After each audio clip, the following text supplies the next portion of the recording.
നമസ്കാരം, എല്ലാവർക്കും കുക്ടെക്കിൻ്റെ behind the വ്യൂസിലോട്ട് ഒരിക്കൽ കൂടി സ്വാഗതം.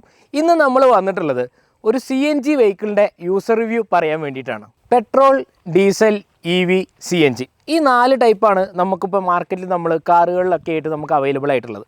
അതിൽ CNG എന്നൊരു കാര്യം, ഒരു ഫാക്ടർ വരുമ്പോൾ എല്ലാവരും ഉള്ളിൽ ചിന്തിക്കുന്നതാണ് CNG സേഫ് ആണോ, അല്ലെങ്കിൽ എന്താണ് CNG, അല്ലെങ്കിൽ CNG നമ്മൾ യൂസ് ചെയ്യുമ്പോൾ നമുക്ക് ബുദ്ധിമുട്ടും കാര്യങ്ങളൊക്കെ ഉണ്ടോ. അപ്പോൾ അതിനൊക്കെ ഒരു സൊല്യൂഷൻ എന്നുള്ള രീതിയിൽ, അല്ലെങ്കിൽ ഞാനൊരു 12,500 കിലോമീറ്റർ, ഇപ്പോൾ ഈ വണ്ടി വാങ്ങിയിട്ട് ഞാനൊരു 3 മാസത്തോളമായി 12,500 കിലോമീറ്ററോളം ഡ്രൈവ് ചെയ്ത് കഴിഞ്ഞു. അപ്പോൾ അതിൽ നിന്ന് മനസ്സിലായ കാര്യങ്ങൾ, അല്ലെങ്കിൽ അത് എത്രത്തോളം എനിക്ക് എൻ്റെ ഡെയിലി ലൈഫിൽ, എൻ്റെ റൂട്ടീൻ അല്ലെങ്കിൽ എൻ്റെ യാത്രകൾക്കൊക്കെ എത്രത്തോളം ഇതിനെ നമുക്ക് ഇമ്പാക്റ്റ്ഫുൾ ആയി എന്നുള്ള കാര്യം നിങ്ങളുമായിട്ട് ഷെയർ ചെയ്യാൻ വേണ്ടിയിട്ടാണ് ഞാനിപ്പോൾ വന്നിട്ടുള്ളത്. മാരുതി സ്വിഫ്റ്റ് CNG, അതാണ് നമ്മളുടെ വണ്ടി.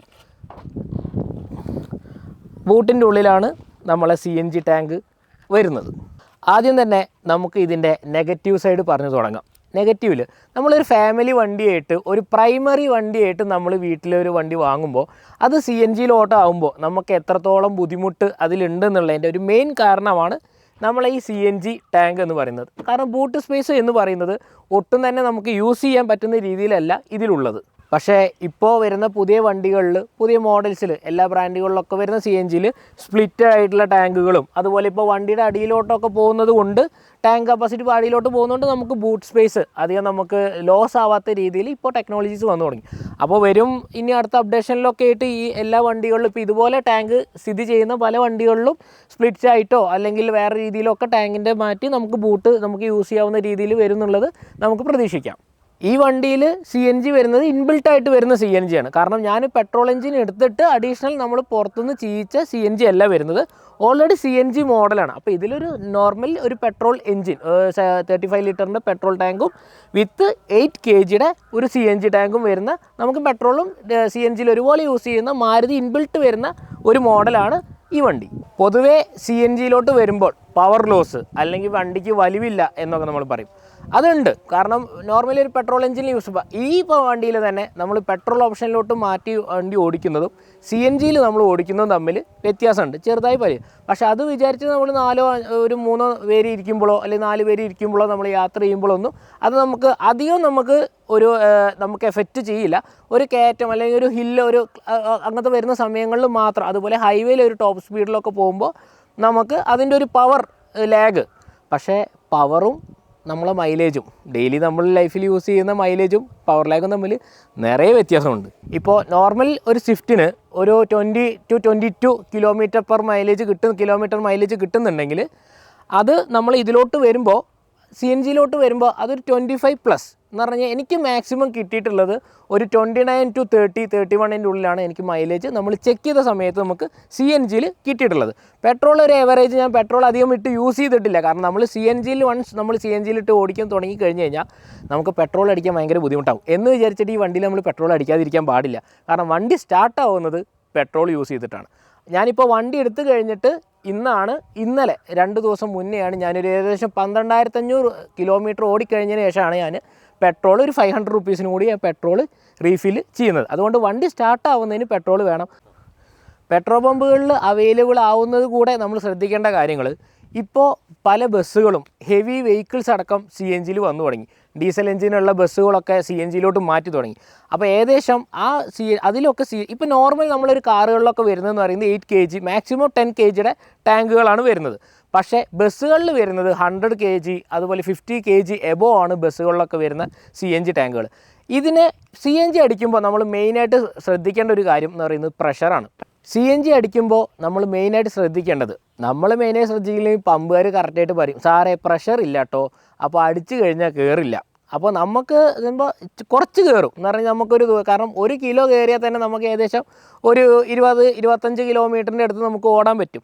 പക്ഷേ കറക്റ്റ് പ്രഷറാണ് 200 പ്രഷർ നിൽക്കുകയാണെങ്കിൽ ഒറ്റയടിക്ക് ടാങ്ക് ഫില്ലാവും. ഇപ്പോൾ ഈ വണ്ടിയിൽ വരുന്നത് 8 kgയുടെ ടാങ്കാണ്. അപ്പോൾ നമ്മൾ നോർമലി ഞാൻ എന്ന് പറഞ്ഞാൽ വാർണിംഗ് ലൈറ്റ് കത്തുവാൻ വേണ്ടിയിട്ട് നിൽക്കാറില്ല. അതിന് മുന്നേ തന്നെ നമുക്ക് അവൈലബിളായി കിട്ടാറുണ്ട്. അതുകൊണ്ട് നമ്മൾ അടിക്കുന്ന സമയത്ത് നമ്മളൊരു 200 എബോ പ്രഷർ ഉണ്ടെങ്കിൽ ഒറ്റയടിക്ക് ഫില്ലായിട്ട് നമ്മൾ ടാങ്ക് ഫുള്ളാവും. അപ്പോൾ വൺ ടൈം ഫുള്ളായി കഴിഞ്ഞ് കഴിഞ്ഞാൽ എനിക്ക് അറൗണ്ട് ഒരു 200 to 220 കിലോമീറ്ററോളം എനിക്ക് റേഞ്ച് കിട്ടാറുണ്ട് നോർമൽ ഹൈവേസിലും ഇതിലൊക്കെ.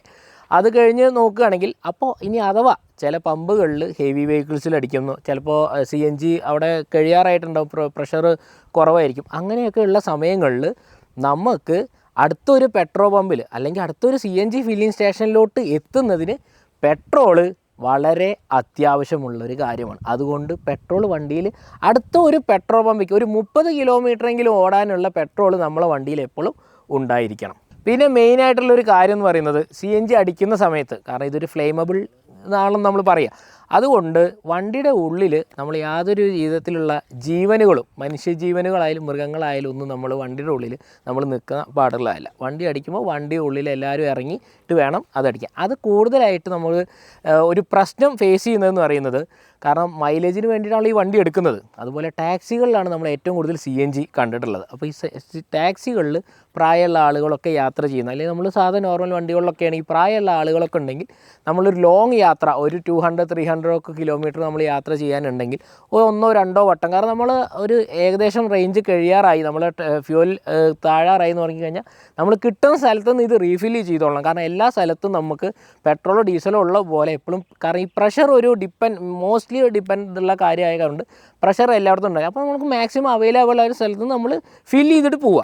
അപ്പോൾ അങ്ങനത്തെ സമയത്ത് വണ്ടിയിലുള്ള എല്ലാവരും പുറത്തേക്ക് ഇറങ്ങണം. അപ്പോൾ ഈ പ്രായമുള്ള ആളുകളൊക്കെ യാത്ര ചെയ്യുമ്പോൾ ഉള്ളൊരു ബുദ്ധിമുട്ട് അത് CNG വണ്ടികളിൽ എല്ലാത്തിലും ഉണ്ട്. ഞാനൊരു സൈറ്റ് എഞ്ചിനീയറാണ്. അപ്പോൾ എനിക്ക് കൂടുതലും മിനിമം ഒരു വീക്കിൽ എനിക്കൊരു 3 to 4 ഡിസ്ട്രിക്റ്റ് എനിക്ക് കവറിങ് കൂടുതലും വരാറുണ്ട്. അപ്പോൾ ഞാൻ വീട്ടിൽ യൂസ് ചെയ്യുന്നത് ഒരു ഹോണ്ട അമേസ് പെട്രോൾ എഞ്ചിൻ വരുന്ന ഒരു വണ്ടിയാണ്. അതുപോലെ എൻ്റെ കയ്യിലുണ്ടായിരുന്ന ബൈക്ക്, ഞാൻ ഡെയിലി യൂസ് ചെയ്തിരുന്നത് ഒരു 350cc ബൈക്കാണ്. ആ ബൈക്കിന് ഏകദേശം എത്രക്ക് മൈലേജ് കിട്ടും? 35 കിലോമീറ്റർ. അപ്പോൾ ഒരു വീക്കിൽ എനിക്കൊരു എങ്ങനെ പോയാലും എനിക്കൊരു 1000 കിലോമീറ്റർ, 1000 to 1500 ഉള്ളിൽ എനിക്ക് ഓട്ടം ഒരു വീക്കിൽ വരുന്നുണ്ട്. അപ്പോൾ അതുകൊണ്ട് എനിക്ക് ബൈക്കിൽ വരുമ്പോൾ ചിലപ്പോൾ നമുക്ക് ലാഗേജ് ഉണ്ടാവും, ട്രാവലിംഗ്, റെയിന്, മഴ, വെയിൽ, എല്ലാ സാധനങ്ങളും കൂടി ഒരു മിക്സ് ആയിട്ടുള്ള ഒരു ക്ലൈമറ്റാണ് നമുക്ക്. ആ ബുദ്ധിമുട്ടുകൾ ഒഴിവാക്കാൻ ഏകദേശം എനിക്ക് ബൈക്കിന് കിട്ടിയിരുന്ന അതേ മൈലേജിൽ എനിക്കൊരു കാറ് കിട്ടുകയാണെങ്കിൽ എത്രത്തോളം അതൊരു എൻ്റെ ലൈഫിന് എത്രത്തോളം അത് ഇമ്പാക്റ്റ്ഫുൾ ആയിരിക്കും എന്നുള്ളത് നിങ്ങളൊന്ന് ചിന്തിച്ച് നോക്കൂ. ആദ്യം ഞാൻ പറഞ്ഞൊരു പോയിൻ്റ് ഉണ്ട്, വീട്ടിലൊരു പ്രൈമറി വെഹിക്കിളായിട്ട് നമുക്ക് CNG വണ്ടി യൂസ് ചെയ്യാൻ പറ്റില്ല ഇപ്പോഴത്തെ കണ്ടീഷനിൽ. കാരണം ബൂട്ടിൻ്റെ ഉള്ളിൽ ടാങ്ക് വരുന്ന കണ്ടീഷനിൽ നമുക്ക് യൂസ് ചെയ്യാൻ പറ്റില്ല. കാരണം എനിക്കിപ്പോൾ ഓൾറെഡി ഒരു ഡിക്കി ബൂട്ട് സ്പേസ് ഉള്ളൊരു വണ്ടി വീട്ടിലുള്ളത് കൊണ്ടാണ് ഞാൻ CNG മോഡലോട്ട് പോയി. എല്ലാവരും എൻ്റെ അടുത്ത് ചോദിച്ചിട്ടുള്ള ഒരു കാര്യമാണ്, എന്തുകൊണ്ട് EV എടുത്തുകൂടാ? ഒരു EV വണ്ടി നിനക്ക് എടുത്തിട്ടുണ്ടെങ്കിൽ ഇത്രയും ചിലവും കാര്യങ്ങളൊക്കെ ഉണ്ടാവും, ഇതിൽ എത്രയും CNG അടിക്കണ്ടേ എന്നുള്ള കാര്യങ്ങളൊക്കെ. റേഞ്ച് ആൻസൈറ്റി, അത് തന്നെയാണ് ഞാൻ EVയിലോട്ട് പോകാത്തതിനുള്ള മെയിനായിട്ടുള്ളൊരു കാര്യം. കാരണം എനിക്കിപ്പോൾ ഞാൻ നിൽക്കുന്നത് മലപ്പുറം ജില്ലയിലാണ്.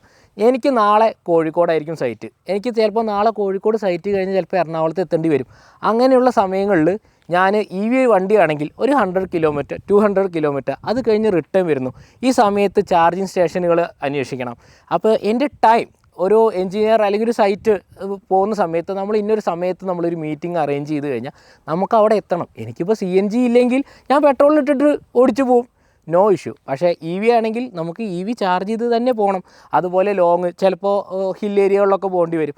അങ്ങനത്തെയൊക്കെ സമയങ്ങളിൽ ഇത് നമ്മളെ നല്ല രീതിയിൽ എഫക്റ്റ് ചെയ്യുന്നൊരു കാര്യമായതുകൊണ്ടും എനിക്ക് ആ ടെൻഷൻ അടിക്കാൻ വയ്യ. എന്തുകൊണ്ട്? നമുക്കിതിൽ 2 ഓപ്ഷനുണ്ട്, പെട്രോളുണ്ട്, CNG അടിച്ച് 200 കിലോമീറ്റർ ഓടാം, പെട്രോൾ 35 ലിറ്റർ ടാങ്ക് ഉണ്ട്, നമുക്ക് സുഖമായിട്ട് എവിടെ വേണമെങ്കിലും യാത്ര.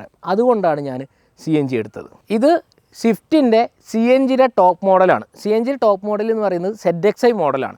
പെട്രോൾ വരുമ്പോൾ ZXi പ്ലസ് എന്ന് പറഞ്ഞൊരു മോഡലുണ്ട്. ഞാൻ ഇതിൻ്റെ VXiയോ അല്ലെങ്കിൽ LXi ഒന്നും എടുക്കാതെ ZXi എടുക്കാനുള്ള കാരണം എന്ന് വെച്ച് കഴിഞ്ഞാൽ, ബൈ ചാൻസ് നമ്മളൊരു 3 പേര് ഇരുന്ന് യാത്ര ചെയ്യുന്ന സമയത്ത് നമുക്കൊരു ലഗേജ് എന്തെങ്കിലും വെക്കണമെങ്കിൽ VXi അല്ലെങ്കിൽ LXi വണ്ടികളിലൊക്കെ നമുക്ക് വരുന്നത് ഇത് നോർമൽ സീറ്റാണ്, ബെഞ്ച് ടൈപ്പാണ് വരുന്നത്. അപ്പോൾ ഇതാകുമ്പോൾ ഇപ്പോൾ ZXiൽ വന്നുകൊണ്ട് നമുക്കിത് 60-40 സ്പ്ലിറ്റ് ചെയ്യാം. അങ്ങനെയുള്ള സമയത്ത് ഒരാൾ ഇരുന്ന് കഴിഞ്ഞാലും നമുക്ക് ലഗേജ് ഇവിടെ കുറച്ച് 2 ബാഗ് വെക്കേണ്ടി വന്നു കഴിഞ്ഞാലും നമുക്ക് ഇത് ഒന്ന് മടക്കി വെച്ചിട്ട് ഇവിടെ ലഗേജും കൂടി വെക്കുവാൻ വേണ്ടിയിട്ടാണ് ഞാൻ ZXi വേർഷൻ എടുത്തത്. അടുത്തതായിട്ട് മെയിൻ ഒരു കാര്യം, CNGയും LPGയും തമ്മിൽ നല്ല വ്യത്യാസമുണ്ട്.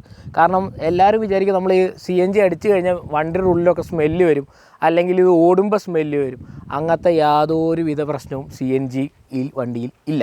നോർമൽ ഒരു പെട്രോൾ വണ്ടി എങ്ങനെയാണ്, ഡീസൽ വണ്ടിയാണ് നമ്മൾ എങ്ങനെ ഓടിക്കുന്നത്, അതേ രീതിയിലുള്ള സെറ്റും അങ്ങനെ ജസ്റ്റ് ഫ്യൂവലിൻ്റെ മാത്രം വ്യത്യാസം വരുന്നു. അല്ലാതെ യാതൊരു പെട്രോൾ അടിക്കുമ്പോൾ വരുന്ന സ്മെല്ല് പോലും നമുക്ക് CNG അടിക്കുമ്പോൾ ഉള്ളിലോട്ട് വരുന്നില്ല എന്നുള്ളതാണ് സത്യസന്ധമായ കാര്യം. അപ്പോൾ ഇതാണ് നമ്മളെ CNG ടു പെട്രോൾ സ്വിച്ച് വരുന്നത്. ഇപ്പോൾ നമ്മൾ വണ്ടി സ്റ്റാർട്ട് ചെയ്യുന്ന സമയത്ത് നമ്മൾ സ്വിച്ച് ഓപ്പൺ ചെയ്ത് കഴിഞ്ഞാൽ വണ്ടി സ്റ്റാർട്ടാവുന്നത് പെട്രോളിലാണ്.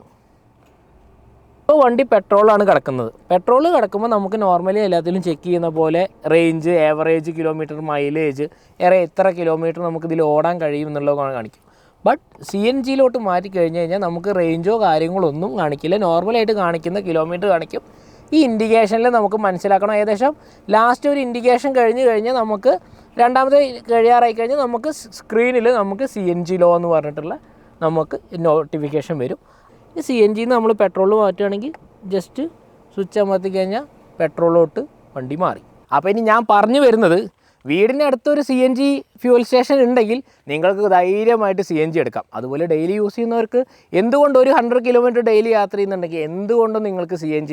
അതുകൊണ്ട് ഇനി CNG എടുക്കുന്നതിന് പറ്റിയിട്ട് ആലോചിക്കേണ്ട കാര്യമില്ല. കൂടുതൽ പ്രൈമറി ആയിട്ടൊരു വണ്ടി, ഒരു ഡിക്കി ബൂട്ട് സ്പേസ് ഉള്ള ഒരു വണ്ടി വീട്ടിലുണ്ടെങ്കിൽ അങ്ങനെയുള്ള ആൾക്കാർക്ക് സെക്കൻഡറി വണ്ടിയായിട്ട് മെയിനായിട്ട് ഇതെടുക്കാം. പിന്നെ ഒരു കാര്യം, CNG വരുമ്പോൾ ഓട്ടോമാറ്റിക് വേണമെന്ന് ആരും പറഞ്ഞു വരരുത്. ഇപ്പോൾ നിലവിൽ ഓട്ടോമാറ്റിക് ഇല്ല. മാനുവലിൽ ക്ലച്ച് ചവിട്ടി ഗിയർ മാറ്റിയിട്ട് തന്നെ പോകണം. അത് എല്ലാവരും ശ്രദ്ധിക്കേണ്ട ഒരു കാര്യമാണ്. ഓട്ടോമാറ്റിക് വേണ്ടി ആരും CNGയിലോട്ട് പോകരുത്. അപ്പോൾ ഓക്കെ, ബൈ. അടുത്ത വീഡിയോയിൽ കാണിക്കാം. ടാറ്റാ, ബൈ ബൈ, സീ യു.